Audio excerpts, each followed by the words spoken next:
A partir de este momento, los invitamos a formar parte de esta mesa donde se componen y descomponen los problemas del país. RCR presenta Buen Provecho.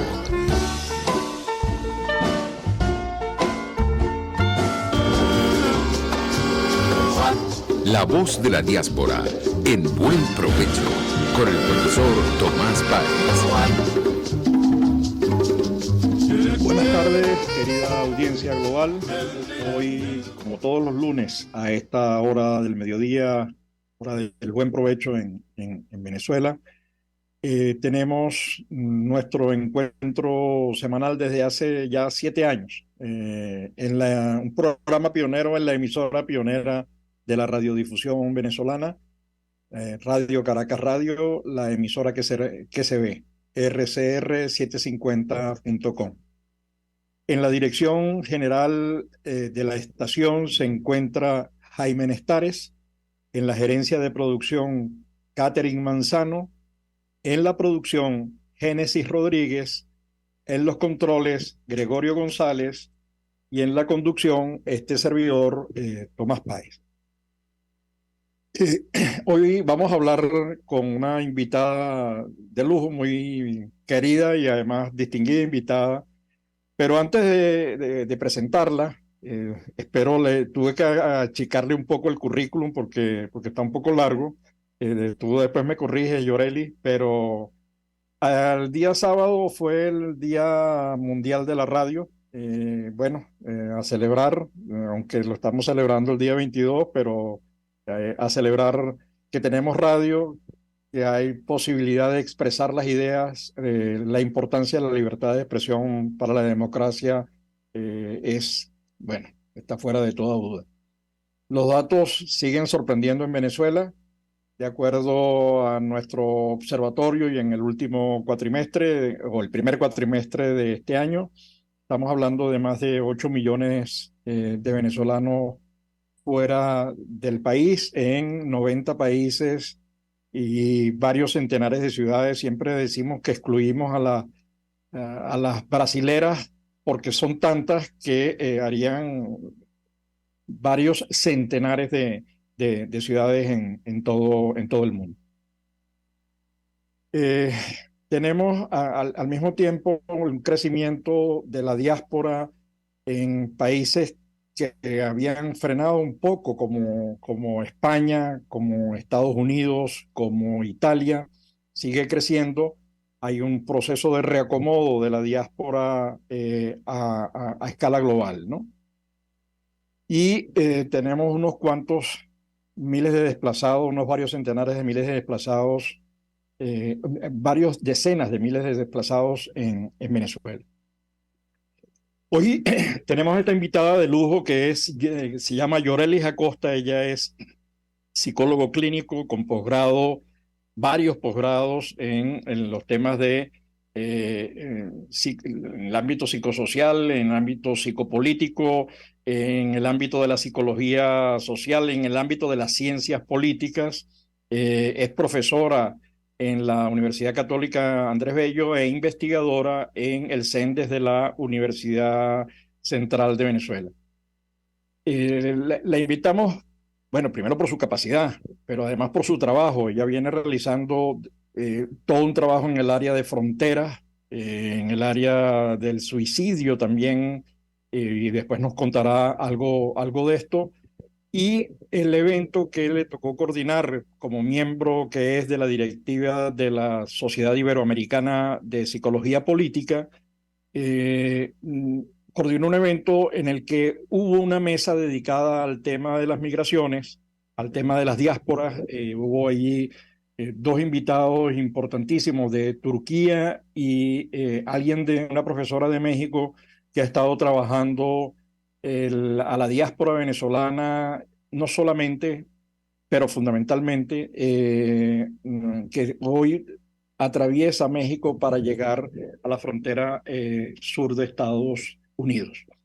Mil gracias, Yorelis. Así que, ¿por dónde arrancaría? Yo arrancaría por el interés tuyo por el tema este de fronteras, migración, etcétera, para después, más adelante, conversar sobre el evento y cómo hicieron y por qué incluyeron esto, que me llama mucho la atención. Además, creo que hay que agradecer que se esté abordando este tema bueno, en seminarios de carácter internacional. Gracias, Yorelis.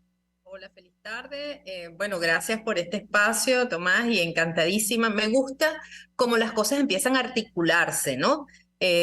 ¿Quién más adecuado para hablarnos de la diáspora venezolana que tú, tu equipo, tu trabajo? Y que hoy entonces nos estemos encontrando en esta mesa y hablándole a un público mayor del tema de fronteras y migración. ¿Cómo llego yo ahí? Es casi fortuito, pero como psicólogo social que me gusta mirar los contextos y qué va pasando en nuestro país, me toca viajar a Cúcuta y me encuentro a los migrantes venezolanos caminando y parecía una línea de hormigas, uno tras otro, un venezolano tras otro, y otra cosa que me llama la atención, sabíamos que eran venezolanos porque cargaban el morralito atrás, amarillo, azul y rojo, Tomás, ¿verdad? Y entonces, bueno, me bajo, ¿para dónde van? Y la gente, para allá, me dice, ¿pero para dónde? Y se preguntaban entre ellos mismos, ¿para dónde es que vamos? Para Bogotá, pero están en Cúcuta. Ustedes tienen idea de lo que tienen que caminar, lo que sea necesario, decía la gente, ¿no? En Cúcuta, muchísimo calor. Y luego te empiezas a encontrar con esas dificultades de la geografía, de la cordillera de los Andes, el frío, se empiezan entonces a morir de frío y es un frío que para nosotros, los venezolanos, tú dices, bueno, yo me llevo un suéter, me arropo con una toalla. Esos no son fríos que tú te los puedas quitar con una toalla que te eches encima, ¿verdad? Recuerdo a unos muchachos que iban en chancletas, y yo les digo, ¿para dónde van? Para Ecuador, pero van a ir caminando en chancletas. Y me dice, no, no, yo tengo un par de zapatos aquí en la mochila que cuando yo llegue allá me los pongo, porque van a ser mis zapatos de trabajo. Bueno, ellos no saben que para llegar a Ecuador o Perú tienen que caminar 3.500 kilómetros y que eso no hay chancleta que lo aguante, maleta que lo aguante, rueditas que lo aguanten, ¿verdad? Hay gente que pensaba que se podía ir con una maleta grande y unas rueditas, esas rueditas las vas a botar no sé, a los 500 metros, ¿no? Y entonces bueno, me empiezo como a sensibilizar con ese tema, tengo la oportunidad de ir varias veces, de establecer contacto con profesores de Colombia, en especial del norte de Santander, de Cúcuta, ¿verdad? Que también, pues igual les cae esa realidad encima, 2 millones de venezolanos atravesando Colombia y tienen ellos que empezar a organizar, a dar soporte, qué podemos hacer, a poner vacunas, en fin, todo lo que tú sabes que genera, incluso en un presupuesto nacional, que te lleguen 2 millones de personas a las cuales tú tienes que darle soporte y que no los presupuestaste, mínimo por allí. Ok, Yoreli, ese tema Cúcuta. A ver, porque la gente al final no migra a países, la gente migra a ciudades, migra a Barranquilla, a Bogotá, a Quito, a Guayaquil. Pero Cúcuta es un lugar en el que concentra todos los tipos de migración. Concentra la migración que va a instalarse, que representa aproximadamente el veintitantos por ciento de la población de ese estado, de 1 millón y tantos habitantes, más de 200.000 venezolanos. Pero al mismo tiempo tienes la migración pendular, ¿no? Esa que va, está unos días, mata unos tigres, regresa comprando cosas, vende estos negocios que se producen en la zona fronteriza, y luego está la de tránsito, que es la que va, bueno, camino hacia Chile, camino hacia Argentina o Ecuador o Perú. ¿Cómo? Porque el impacto es mucho mayor, no es solamente que llegaron unos cuantos, es que llegaron, está la pendular que todos los días se mantiene, que son unos cuantos miles, más la de tránsito, es decir, que no se van a quedar, sino que van de paso. ¿Cómo, cómo hablaste de los profesores? ¿Cómo sienten los profesores? ¿Cómo sienten los periodistas? ¿Cómo siente, si lograste hablar con la sociedad colombiana, cómo siente ese proceso porque Colombia ha sido ejemplar en el tratamiento de la diáspora venezolana como política de Estado, el permiso temporal hasta llegar al estatuto, vamos a ver si se mantiene, ¿no? Es que todos nos vimos obligados a atender el tema y ahí te respondo tu primera pregunta. ¿Cómo llegaste ahí, Yoreli? Yo también tengo eh, que atender, que enterarme, que leer, incluso conocer esa realidad, porque entonces estudiando fronteras empiezas a ver lo desarticulado que somos a veces como país, como en Caracas se desconoce una realidad que forma parte de Venezuela, ¿no? Y yo empiezo en ese momento también a ver las fronteras, que hay dos tipos para mí, esa frontera desdibujada de los que viven en San Cristóbal y trabajas en Cúcuta y vienes para acá y compras comida ya y te lo traes para acá. O sea, era una frontera muy viva, ¿no? Y luego, bueno, el día a día de un estado de frontera, que es distinto al de los llanos, y esa crisis que hoy aplasta toda Venezuela empieza en los estados de frontera. Entonces yo me concentré en Zulia, Táchira y Bolívar. Yo decía que siempre habían tres estados a los cuales yo me quería mover, que era Zulia, Táchira y Bolívar. No solo porque por ahí salía la gente, sino que por ahí empieza la crisis también. Vivir en Zulia, en esos tres estados, era la crisis de electricidad, por ejemplo, la pérdida de soberanía, la pérdida del Estado, el sentirte vulnerable como ciudadano, poco protegido, donde sientes además que tu moneda, ahí es donde la moneda empieza a perder valor. Desde hace muchos años, para Táchira, el bolívar no existe. El peso es la moneda de circulación. Eso no se podía decir hace unos años, ¿verdad? Pero hoy día, en Caracas, el dólar. O sea, y en el interior la gente no conoce los bolívares. Tú puedes hacer una transacción electrónica, te pagan en bolívares y tú pagas y pasas la tarjeta, pero no los tocas, no los conoces, ¿no? Y hoy día, pues el bolívar es la moneda. En esos estados, bueno, es el peso que coexiste con el dólar y en tercera medida el bolívar venezolano. Y el sufrimiento de vivir en un país en crisis fue demasiado evidente, las horas de cola para poner gasolina. Entonces yo empiezo a describir todo lo que es esa realidad que no se conoce en Caracas. Incluso decían, fíjate tan sutil, quiero darte dos ejemplos. La gente en el interior te decía, pero es que en Caracas viven bien, en Caracas no hay problema, ¿cierto? No hay problemas como en el interior. Se pensaba que Caracas era una burbuja. El gobierno siempre cuidó mucho más a Caracas, ¿verdad? De que aquí no faltara gasolina, de que hubiese más abastecimiento de comida, pero Caracas tiene otros problemas. El problema del agua, por ejemplo, el problema de la misma inseguridad. Y lo otro que yo, como investigador y como ciudadana venezolana, empiezo a percibir, no sé si en tus estudios tú logras referenciar eso, y es que cuando yo iba a Colombia, Cúcuta, la gente me decía, ay, venezolana, y te empiezan a tratar como especial porque eres venezolano. Y como una lástima, Tomás. Y yo decía, pero no todos los venezolanos nos queremos ir del país, no todos se pueden ir. Yo soy una académica, yo vengo a sumar, yo vengo o vengo de vacaciones, ¿ok? Yo no ando buscando trabajo de este lado. O a veces te invitan a comer y te decían que no pague a la profesora Costa porque, bueno, porque ya sabemos. O sea, como si todos los venezolanos somos muy pobres y no tienen dinero. Y bueno, al final, ese trato diferencial, que pudiéramos hablar de una discriminación casi positiva, ¿verdad? También te golpea en tu identidad nacional. Y fíjate, Yoreli, eso que tú dices, que tú lo ves en los taxistas cuando se enteran por tu tono de voz y tu acento que tú no eres de ese país, y te dicen, tú eres venezolano, cuando uno le dice, soy venezolano, uy, ¿cómo están las cosas por allá? ¿No? Digamos, el mundo tiene como una cierta información. Pero me quedo en lo que estabas señalando. Tú dijiste Zulia, Táchira y Bolívar, que es, digamos, tienes tres grandes fronteras. En el caso del Zulia, además, habría que pensar en el desplazamiento interno, que se han ido por los temas de luz, no hacia afuera, sino también hacia otras partes del país. La Puerta, por ejemplo, Trujillo, yo creo que ya es zuliana completamente.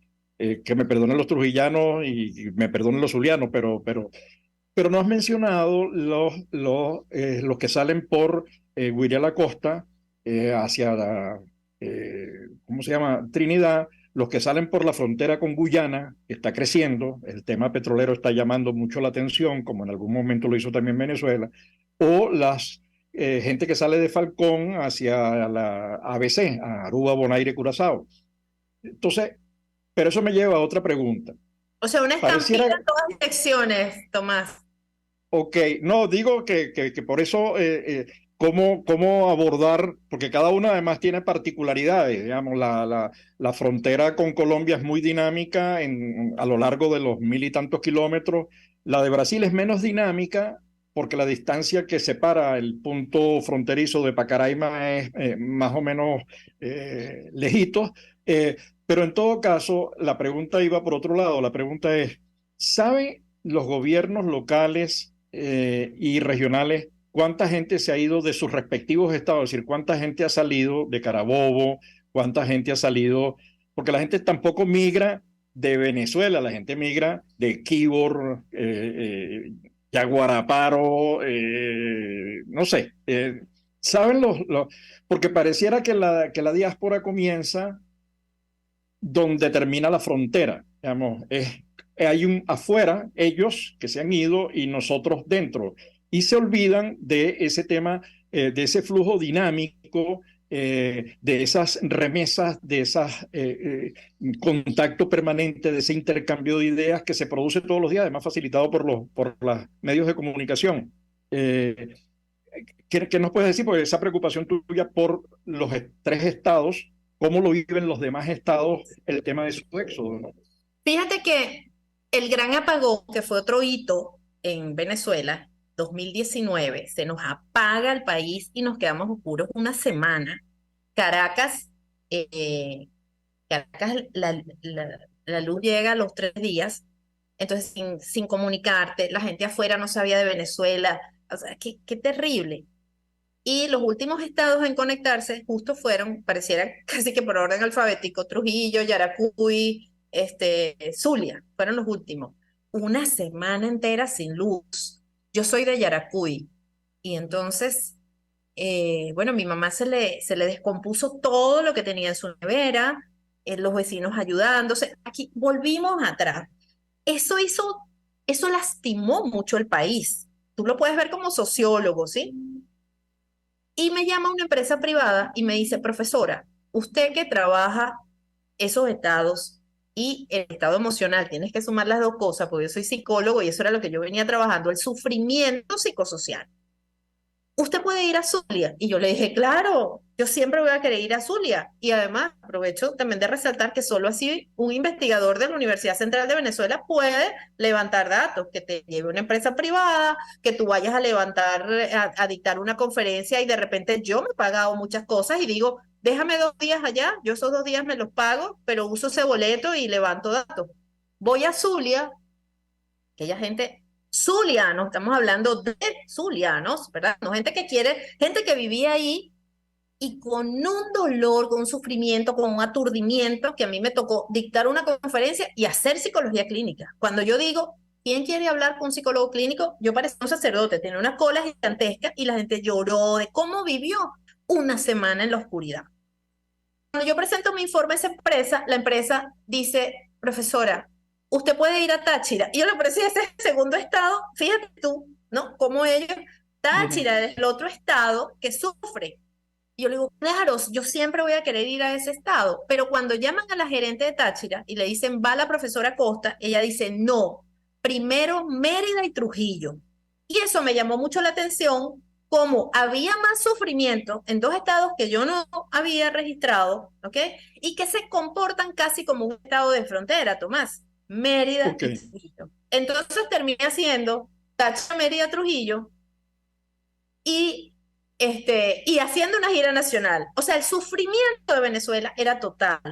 La movilidad interna y externa total. El sufrimiento de las mamás que tienen sus hijos afuera, de las abuelas que se quedaron con los niñitos, la dificultad de los servicios públicos es general, era el desabastecimiento también, era la flacura de la gente, etcétera, etcétera. Entonces, conclusión, toda Venezuela. Yo agradezco, en verdad, haberme podido mover por toda Venezuela y poder verificar las cosas que, bueno, que ya muchas están escritas también, y poder articular y darle voz a esa gente que está en frontera. Y bueno, empiezas a darte cuenta de cosas que también, a mí, por ejemplo, la gente de Táchira se parece más al norte de Santander que al resto de Venezuela, me parece, ¿no? Tienen más Ujú. contacto y que las vías de comunicación están tan malas que ellos se mueven más hacia Colombia que hacia los estados internos de acá, ¿no? De hecho, mucha gente de Rubio y de poblaciones cercanas va a estudiar incluso descalzo o con calzados precarios, lo hemos visto, a Colombia. Digamos, allá hay una... Pero yo insisto en lo que tú acabas de señalar, viéndolo desde el dolor que causa la situación. Hay, de acuerdo a distintas estimaciones, eso no sé, digamos, no hay cifras oficiales, porque en Venezuela es una desgracia que no exista Perdón, Tomás, cifras. creo que no te respondí. Ese vacío que encuentras en el país cuando vas a los pueblos, ¿verdad? Dices, ¿dónde está la gente? O sea, aquí falta gente. Lo ves en la movilidad. O sea, por eso te decía, yo soy de Yaracuy, Barquisimeto para mí era muy común. Y ni hablar de Ureña, de San Cristóbal, de San Antonio. Son ciudades paralizadas. Y lo último que yo escribí en ese sentido de frontera fueron las fronteras marítimas y también describir parte de esa tragedia, de cómo la gente se monta en un barquito para buscar otros horizontes y puedes encontrar la muerte. Claro, claro, que es lo que ha pasado con el Darién o pasando el páramo de Berlín. Pero perdona que insista, porque es que a mí me preocupa mucho, porque la gente es una preocupación, a lo mejor es mi preocupación o es mi incomprensión. La gente pareciera que cree que la diáspora es los que se fueron. Digamos, como si hay una cosa aislada. Hay unos que se fueron y hay otros que se quedaron, ¿no? Entonces tú dices, es más complejo que eso, ¿no? Nosotros ahorita estamos terminando un trabajo con la migración española a Venezuela y los retornados y sus descendientes, ¿no? Y cómo se vivió todo el proceso de contactos, de relaciones, de inversiones, una cosa impresionante, ¿no? Pero en el caso venezolano tenemos aproximadamente 1.500.000 niños y jóvenes dejados atrás, de acuerdo a la terminología de Naciones Unidas, ¿no? Eso es los niños y jóvenes, pero es que después están los mayores, ¿no? Entonces, tú ves, hoy mismo me apareció en una de las redes un profesor amigo que estudiamos juntos en la Escuela de Sociología, profesor de la Universidad de los Andes, que no tiene profesor titular, jubilado, que no tiene en este momento recursos para atender una enfermedad, ¿no? Para atender una operación. Eso da, bueno, yo no sé qué palabra utilizar, la más sensata es así como indignación, pero no lo refleja, comienza por A, ¿no? Es, es terrible ver lo que ocurre con... Entonces, esas personas mayores que se quedan en Venezuela, esos niños y jóvenes que además el sistema educativo los obliga a desertar, ¿no? Porque tienes menos profesores, además tienes un país empobrecido, hay dificultades para movilizarse en ciertas zonas del país, etcétera, etcétera. Entonces el propio sistema educativo, el propio modelo hace que la gente deserte. Eso pareciera que no se computa como un tema relacionado con el fenómeno de la diáspora. ¿Qué piensas tú?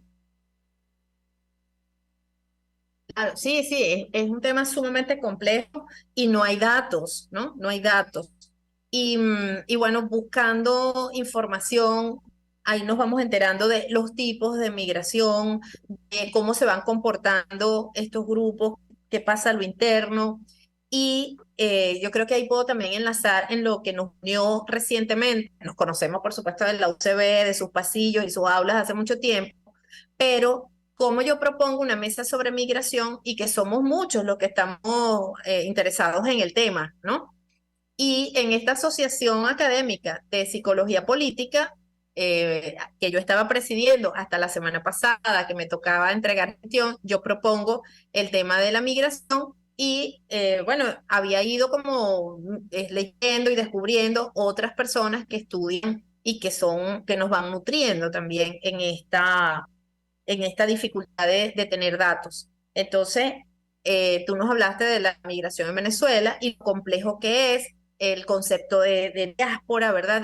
No es un migrante, hay muchos tipos de migrantes, cómo la familia venezolana ha cambiado su estructura y desconocemos, y cómo la primera atención, sin duda, es más importante, el tema salud para el migrante, luego la acogida, dónde va a trabajar, si trae niños, ¿no? Porque en estos distintos movimientos migratorios, como tú lo has descrito, bueno, se iban los hombres, pero ya últimamente encontrábamos mujeres con niños, ¿verdad? Que también se lanzaban en esta, no se puede decir como aventura, sino, oye, irte al vacío, sin información cierta. Y allí nos presenta el profesor Mehmet de Turquía, que es un experto en la migración siria. Luego, la profesora de México, María Lourdes Rosa, y nos presentó unos datos increíbles, ¿no? Sobre México, el principal corredor de movilidad humana, porque México expulsa gente, pero recibe, está en tránsito de todo Centroamérica, y como para ellos la gran novedad fue los venezolanos en el año 2022, ¿no? Ellos tienen datos, nosotros no tenemos datos, ¿no? Ahora, otra cosa con lo que tú me preguntabas, que a mí también, pues estando aquí en el país, y te puse un link de un trabajo que yo hice en el 2018 que hablaba precisamente de la precarización del trabajo del profesor universitario, como, claro, los profesores que están cerca de la frontera empezaron a organizar su tiempo y trabajabas lunes, martes y miércoles en Venezuela, ibas jueves y viernes o viernes y sábado a trabajar en Colombia, te ganabas pesos, ¿ok?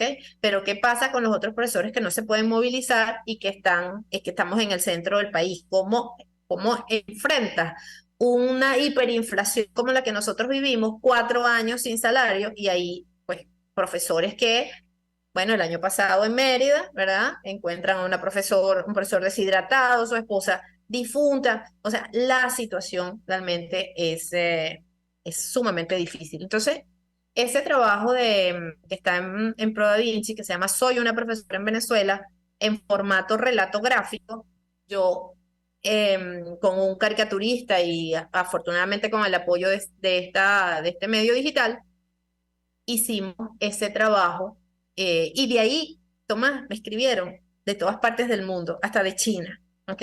Que se veían reflejados en ese sufrimiento de un profesor universitario, pero además de maestros, de todo lo que son empleados públicos, ¿no? Y Oye, es que estás contando, porque tengo así como un montón de preguntas que hacerte que los voy a dejar para el siguiente segmento, pero ahorita que mencionaste China, en los datos que nosotros recabamos, yo creo que somos la única fuente que tiene todo el mundo, digamos, desde que iniciamos el primer estudio de la diáspora a escala global. A mí me llegó también un correo como a ti de China, ¿no? Diciéndome que cuántos venezolanos o descendientes de había en Eiping, en China. Yo quedé sorprendido, entonces empecé a buscar datos y los tengo, ¿no? Entonces tú dices, es impresionante, y entonces empiezo a encontrarme con la historia. Yo estudié en el liceo y tenía un chino, el chino Chan lo llamábamos. He entrevistado para el tema universitario y el ahorro de energía, que son proyectos en el tema ambiental, al profesor Cien, que es de origen chino, de Yaracuy, ¿no? Entonces, toda su familia además dispersa por el mundo. Interesantísimo, eso me llama la atención por la coincidencia. Pero como tenemos que ir al corte, no quiero dejarte ahorita ninguna pregunta, te la hago cuando retornemos. Entonces, por favor, desconéctate y te vuelves a conectar al mismo link. bueno, pero antes de desconectarme, fíjate, estos profesores que se fueron, porque te ves casi que obligado a irte, bueno, me empezaron a escribir, como te digo, de muchísimas partes que uno ni se imaginaba que se sentían allí identificados, pero que también seguían contándome sus problemas y sus tragedias. Irte no te saca de la Resuelve, claro. situación. y Bueno, estás pero cambiando al final eso me lo unos problemas comentas, por otros. eso me lo comentas al retorno, Ok. Llorens. Gracias.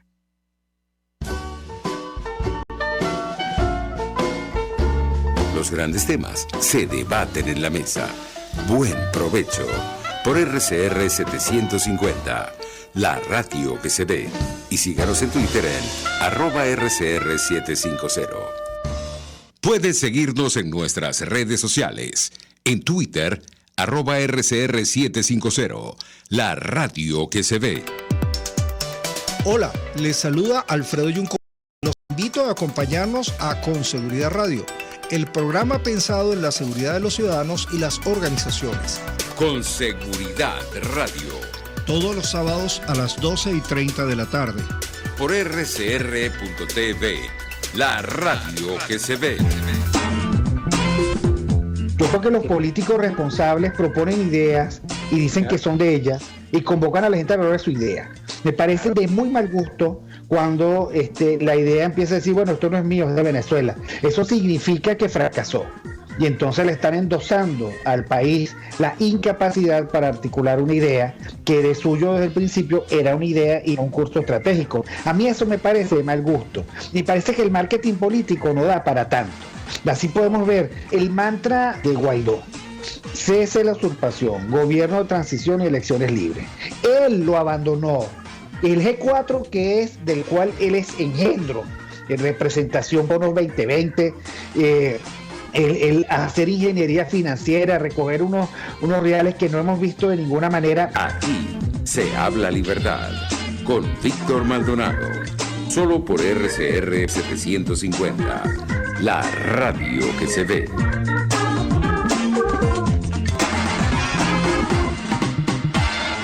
Y ahora quiero hablarte de Távola Calda Ristorante, una experiencia culinaria única, exquisita, en un lugar de ensueño. En Távola Calda Ristorante se conjugan los aromas y sabores de la genuina cocina italiana.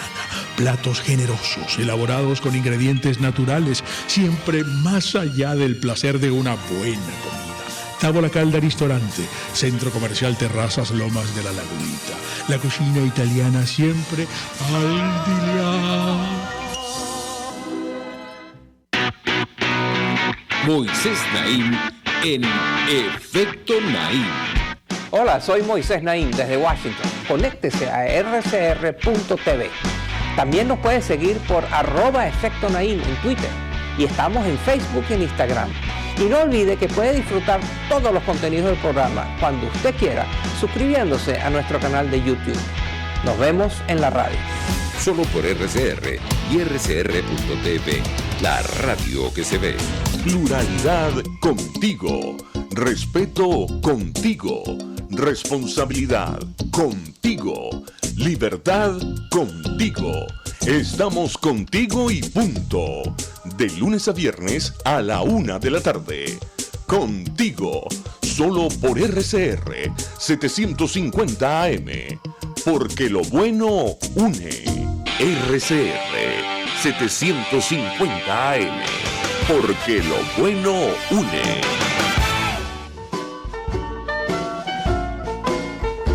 Análisis, opinión, entretenimiento y mucho más.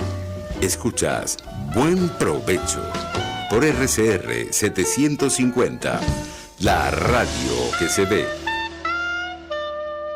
Ya de regreso a nuestro segundo segmento del programa, La Voz de la Diáspora en Buen Provecho, con nuestra distinguida invitada Yorelis Acosta, quien es psicólogo clínico con posgrado en el ámbito de la política, la integración, en el ámbito de la psicología social. Es investigadora en el área de sociopolítica del CENDES, trabaja el tema de fronteras, migración, y al mismo tiempo también es profesora en la Universidad Católica Andrés Bello. Ahí, uno de los temas de la diáspora, yo me he preguntado si el hecho de que la diáspora es el mejor testimonio del fracaso de un modelo, ¿no?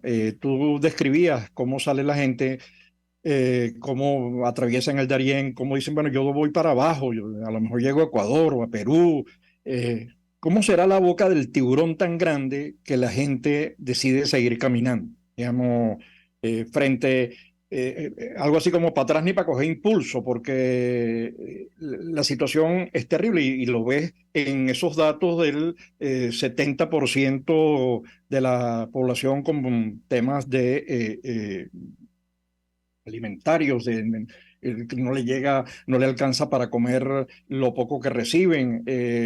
Los profesores universitarios, tú mismo en el artículo, y debes, además lo vives como docente, los profesores universitarios de máximo escalafón ganan unos salarios de miseria, están por debajo de lo que llaman pobreza extrema de acuerdo a la clasificación internacional, menos de $1.50 día. Entonces, las pensiones es una burla impresionante, digamos, es un maltrato diario y yo creo que, como nos dicen varios de los entrevistados dentro de Venezuela, si yo no tuviese una casa propia que compré en democracia y al mismo tiempo no tengo unos hijos fuera que me financien con las pocas remesas que me envían, yo no podría vivir, digamos, con la pensión y alguna jubilación, eso no alcanza. Eso nos lleva al tema de las razones por las que la gente se va. Se va por esas razones, pero por otras también, por la inseguridad, por las posibilidades de hacer un plan de vida, por el respeto. Pero son el máximo testimonio viviente. Cuando la BBC, cuando France Press, cuando la gente en Alemania, cuando CNN comienzan a mostrar las imágenes que tú nos estás comentando, algo está pasando y cuando te preguntan, la información le llega a la gente que maneja el taxi. Es decir, que quizás el hecho de que el gobierno no tenga cifras oficiales de la diáspora ellos tienen los datos, obedezca a que es el elemento más crítico contra el gobierno, ¿no? Digamos, ellos son el testimonio de que el modelo ese en Venezuela no sirve, fracasó. ¿Tiene sentido esta afirmación o es una locura de mi parte? Fíjate que cuando sale el artículo de soy una profesora en Venezuela, que me hacen una entrevista también de China, me la hacen en inglés y mi inglés no era muy bueno, pero le metí ahí Google Translate y nos pudimos comunicar, ¿verdad? Luego me vuelven a llamar para repreguntarme, profesora, disculpe, usted dice que gana $10, pero es la hora, que si la hora de un profesor aquí era esto. Entonces le dije, no, al mes. ¿Cómo? O sea, $10 al mes. ¿Cómo se vive con $10 al mes? ¿Ok? Y ahorita yo creo que puedo estar en 30, no lo sé, Tomás, no lo sé, porque si yo veo lo que me depositan, me pongo a llorar, me da depresión. La semana pasada tuvimos 2 bonos de 12.50 bolívares cada uno, es decir, de $1 como bono por el Día del Trabajador y el Día de las Madres, algo así. Yo, wow, ¿qué va a hacer con eso, no? $1. Entonces, $1. estamos obligados, pero además estamos obligados en hiperinflación a diversificar tu ingreso. ¿Okay? Y lo veníamos haciendo desde hace muchísimo tiempo los profesores que trabajabas en la central y entonces también en la católica y en la metro, y veíamos profesores que, no, yo tengo 9 cursos y tengo 1.000 alumnos, o sea, no era normal, ¿no? Entonces, bueno, sumamente complejo este tema de la diáspora, y yo siempre me quiero quedar en mi área, ¿no? Que es la psicología clínica y la psicología social. Entonces, ¿qué me llega a mí?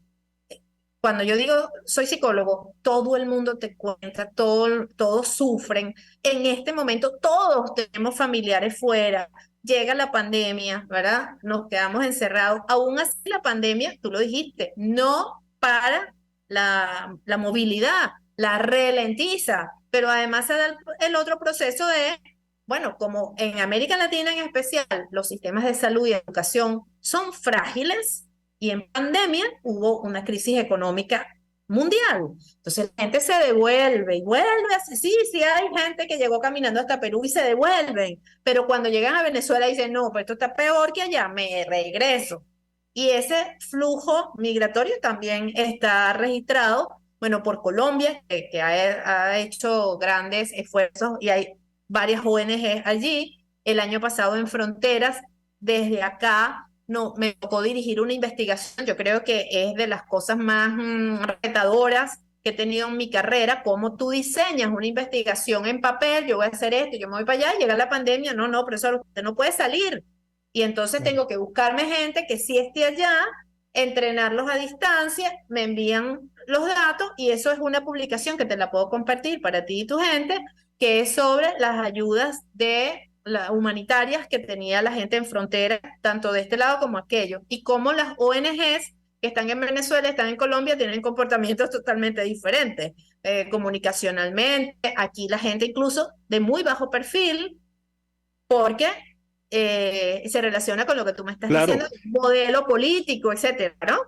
claro, pero fíjate, Yoreli, es que me quedo en el tema anterior, en el de la explicación. En este, yo le he preguntado, ya ni lo hago al principio, eh, porque el programa nace con la idea de conectar a las organizaciones y a las personas de la diáspora en los 5 continentes, porque tenemos venezolanos en los 5 continentes, ¿no?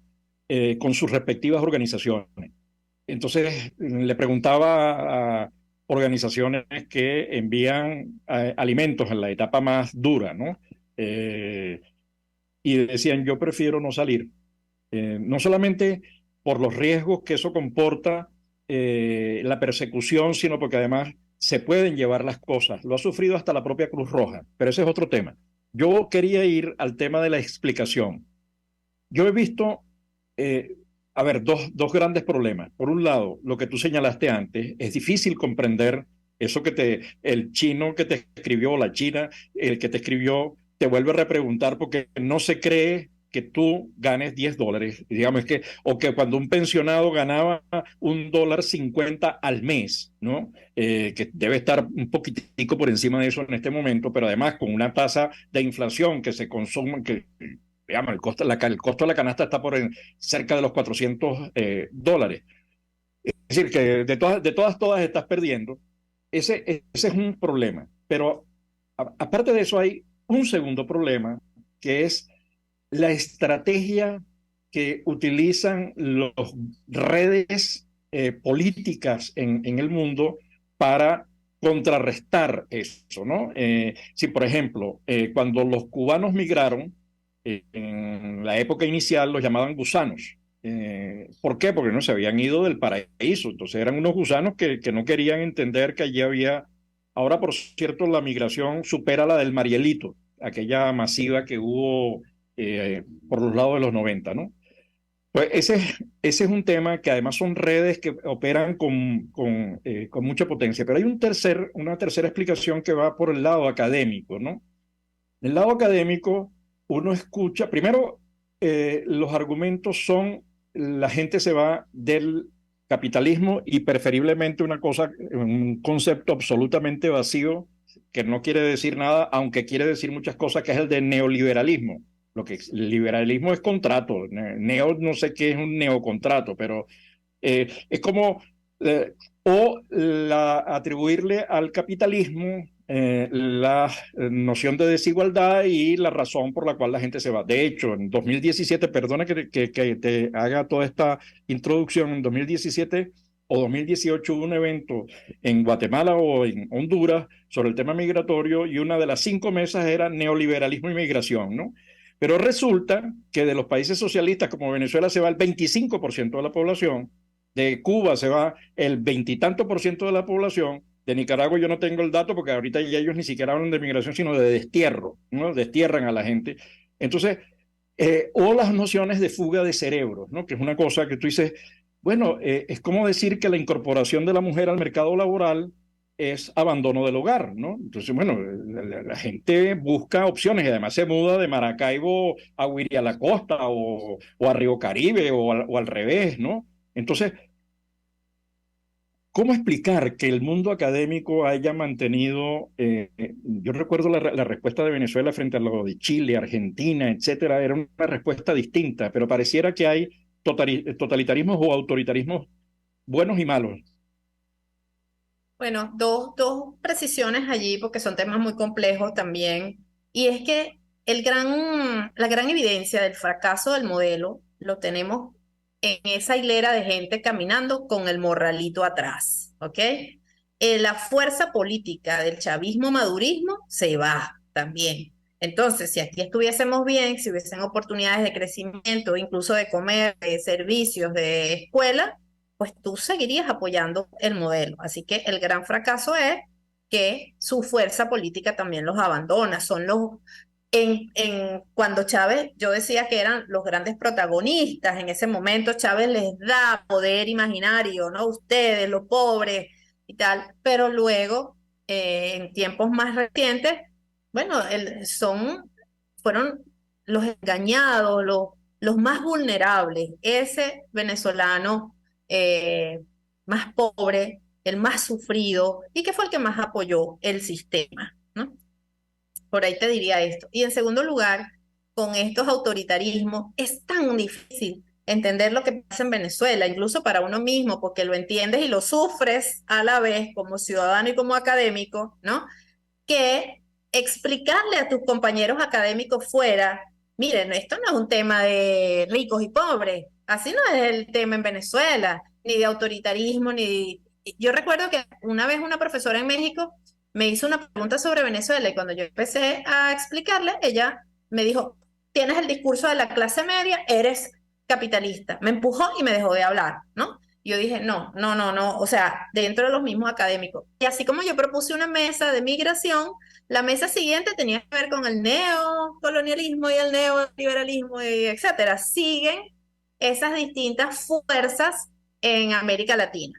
Y entonces, bueno, yo que vengo haciendo psicología social, me encuentro con el tema de fronteras. Mi tema siempre de trabajo ha sido conflictividad, entonces en los estados de frontera, y mi director me dice, no dejes de estudiar migración, y lo cruzo con el sufrimiento y con la psicología clínica. Vivir en un país como Venezuela te lastima, te tienes que proteger psicológicamente para quedarte aquí adentro, ¿no? O sea, yo soy venezolana, mi papá es zuliano y mi mamá es de Yaracuy, no tengo para dónde irme.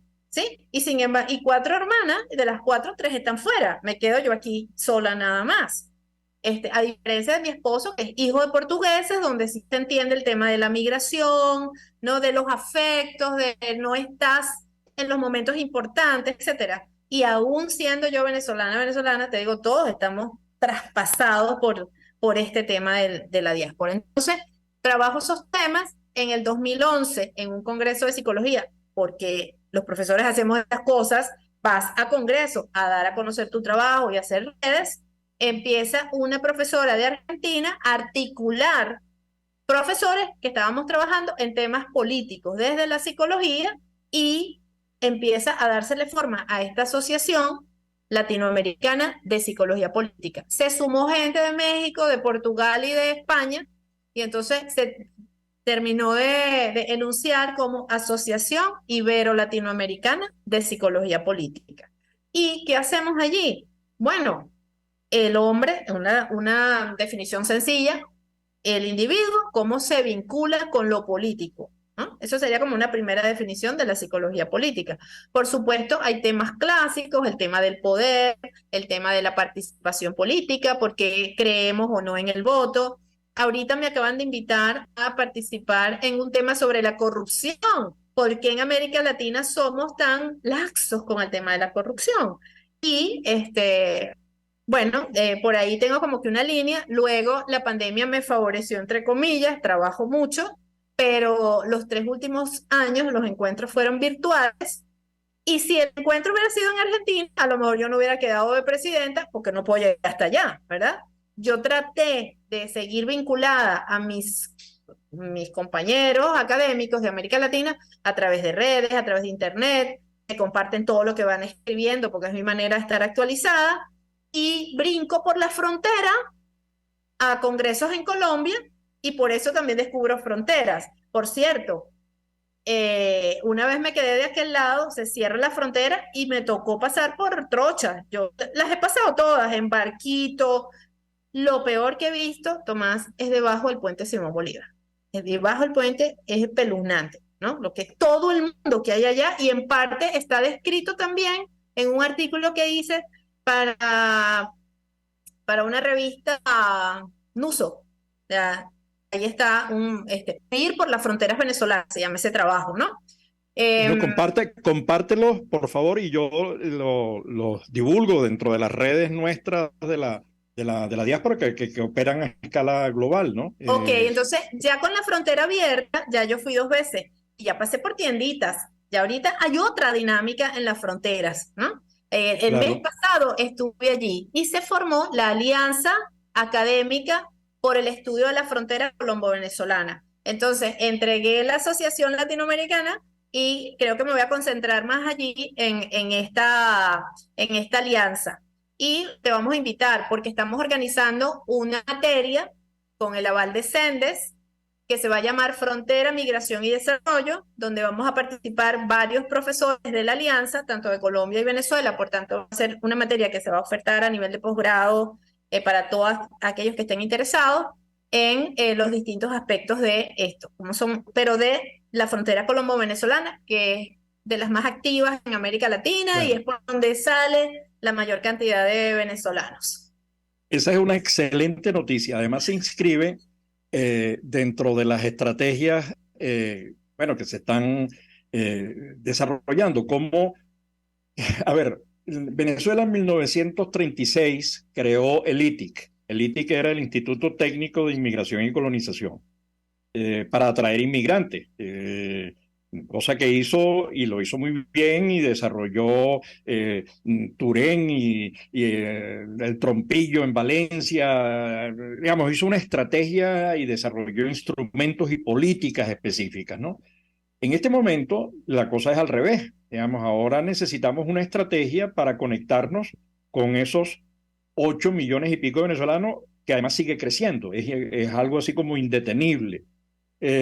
Mientras persistan las condiciones que lo explican. Entonces, la idea es cómo impulsar a escala global, a escala de todo el país, a escala de Venezuela, entendiendo que hay una nueva geografía, una institucionalidad menos estatizante, más de la sociedad civil y del sector privado, que promuevan una conexión, articulación y hagan los nexos con ese recurso humano que está afuera. Tú comentabas, y yo decía, pero porque hay mucho dolor, pero la otra parte que uno ve en la diáspora es que después de trabajar en lo que fuere, hasta como rider en bicicleta, luego se reúnen para discutir qué hacer y cómo apoyar a Venezuela, cómo apoyar a la...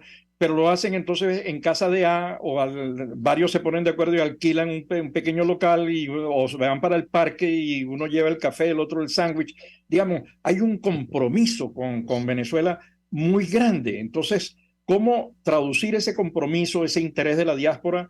Porque muchas no va a retornar o va a ser difícil que lo haga a corto plazo y van a regresar en porcentajes A o B. Digamos, eso no sabemos lo que va a ocurrir en el futuro, pero en todo caso es una realidad que está allí, que va a permanecer por mucho tiempo. Son nuevas redes, nuevos contactos, nueva lengua, nueva información que es muy útil. Y eso le corresponde también a las universidades, ¿no? Ahora, ¿cómo hacemos? Te agrego, Tomás, como insisto, mi preocupación desde la psicología, ¿verdad? A mí la pandemia me devuelve a la psicología clínica y no puedo evitar cuando me acerco a algo tener esta doble visión de lo subjetivo, ¿verdad? Desde el nivel micro hasta el nivel más macro, que sería la psicología social. Y fíjate cómo ahí, te digo, cuando a mí un venezolano me dice, yo sueño con los míos, yo sueño con la crisis, ese es el nivel más micro, subjetivo, dormido, sigue sufriendo con la crisis, ¿no? Hasta el nivel macro de, oye, no está mi familia, etc. Luego, me interesa el tema de la salud mental, me interesa muchísimo la salud mental del migrante. Cuando yo te decía, bueno, el proyecto Acogida, que es Brasil, es perfecto, es acogida como política pública, pero tú le vas a hacer un examen médico, le vas a buscar trabajo, lo vas a ubicar en un sitio. ¿Dónde está su salud mental? ¿Dónde está el tema emocional? Si cuando la gente se va de Venezuela se va llorando, se va con sus recuerdos, se va además con un sufrimiento anterior. Y claro, pero espérate. La salud mental, termina. Los que hacemos psicología clínica, tengo muchos pacientes venezolanos en el mundo, los migrantes que están mejorcitos, ¿verdad? Que pueden pagar consulta, prefieren un psicólogo venezolano. Entonces también me abrió las puertas, porque a mí no me tienes que echar el cuento. Mire, yo me vine por la crisis. Listo, a mí no me tienes que decir más nada. Yo te entiendo perfectamente. Claro, yo estoy rodeado de psicólogos. Mi esposa es psicólogo, mi hija es psicólogo, mi sobrina es psicólogo, ¿no? Entonces, digamos, pero además nosotros creamos una red de psicólogos y de organizaciones vinculadas al mundo de la psicología en el posgrado que ha estado parado de la central que dirige Martín. Nos hemos sentado con la gente de la Metro, con ABEPSI, tuvimos una reunión hace poco, que además tiene varios psicólogos pensando en estrategias de comunicación, y me parece que lo que vamos a hacer es, después de esto, vamos a conversar para ver cómo hacemos para fortalecer esta actividad. Pero me quedo con el tema de la universidad porque ya se nos está acabando el tiempo. Cuando las cosas son sabrosas, el tiempo pasa demasiado rápido. Le estamos planteando a las universidades la necesidad. En el año 2016, Nicolás Bianco, cuando vivía vicerrector académico, hicimos el lanzamiento de la diáspora de la UCB en 2016 en las instalaciones del Nacional.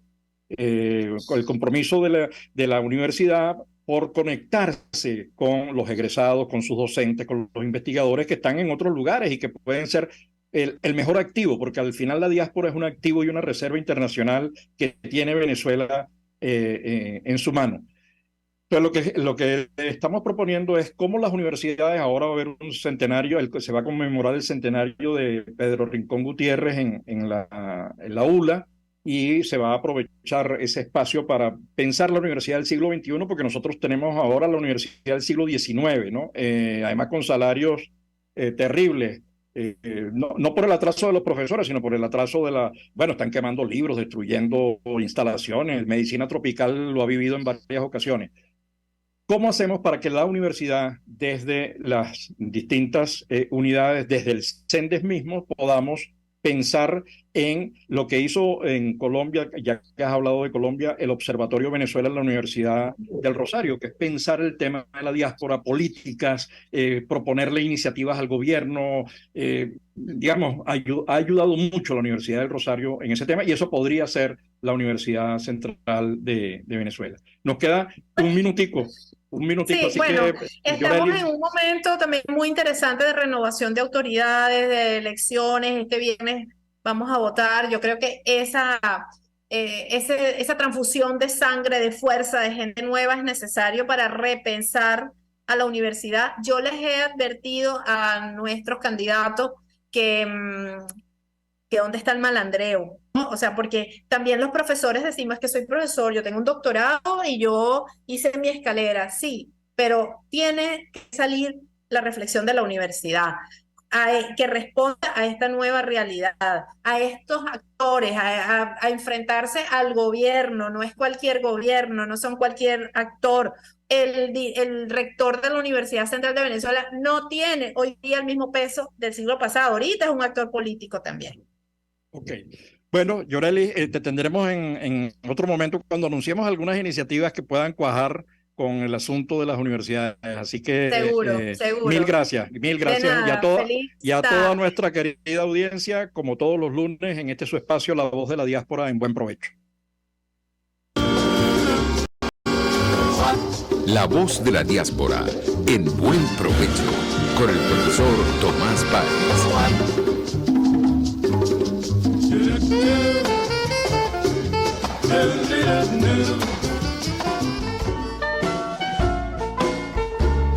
RCR presentó Buen Provecho. Síganos en Twitter como @RCR750, la radio que se ve. RCR presentó Buen Provecho, una producción nacional independiente con certificado número 22.388 para dar cumplimiento al artículo 14 de la Ley de Responsabilidad Social.